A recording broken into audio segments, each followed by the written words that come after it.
Gordon was cross. Why should Henry have a new shape, he grumbled. A shape good enough for me is good enough for him. He goes gallivanting off to Crewe, leaving us to do his work, and comes back saying how happy he feels. It's disgraceful. And there's another thing. Henry whistles too much. No respectable engine ever whistles loudly at stations. It isn't wrong, but we just don't do it. Poor Henry didn't feel happy anymore. Never mind, whispered Percy. I'm glad you're home again. I like your whistling. Goodbye, Henry, called Gordon. We're glad to have you with us again, but remember what I said. Later, Henry stopped at Edward's station. Hello, Henry, said Edward. You look splendid. I was pleased to hear your happy whistle yesterday. Thank you, Edward, smiled Henry. Shh, shh. Can you hear something? It sounds like Gordon, said Edward, and it ought to be Gordon. But Gordon never whistles like that. It was Gordon. He came rushing down the hill at a tremendous rate. He didn't look at Henry, and he didn't look at Edward. He screamed straight through the station and disappeared. Well, said Edward. It isn't wrong, chuckled Henry, but we just don't do it. And he told Edward what Gordon had said.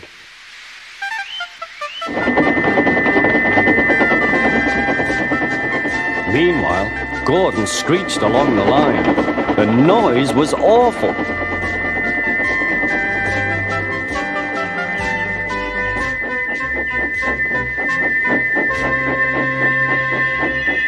At the station, everyone held their ears. Sir Topham Hatt held his ears too. Take him away, he bellowed, and stop that noise! Gordon puffed sadly away, but he wouldn't stop whistling until two fitters climbed up and knocked his whistle valve in place. That night, Gordon slunk into the shed. He was glad it was empty. It isn't wrong, murmured Henry to no one in particular, but we just don't do it. No one mentioned whistles. Next morning, Henry was enjoying himself enormously.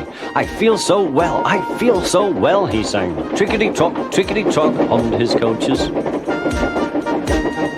Then he saw some boys on a bridge. Peep, peep, hello, he whistled. Oh, he called.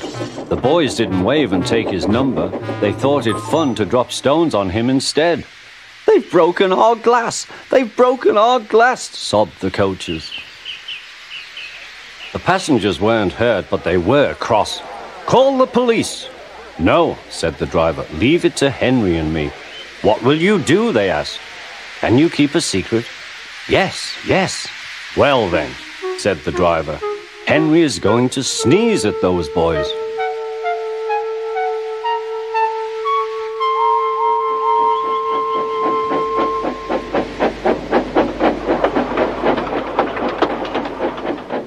Lots of people were waiting at the station just before the bridge. They wanted to see what would happen. Henry has plenty of ashes, said the driver. Please keep all windows shut till we have passed the bridge. Henry is as excited as we are, aren't you, old fellow? Henry was feeling stuffed up. Soon they could see the boys, and they all had stones. Are you ready, Henry, said his driver. Sneeze hard when I tell you. Now, he said. Achoo, shoo!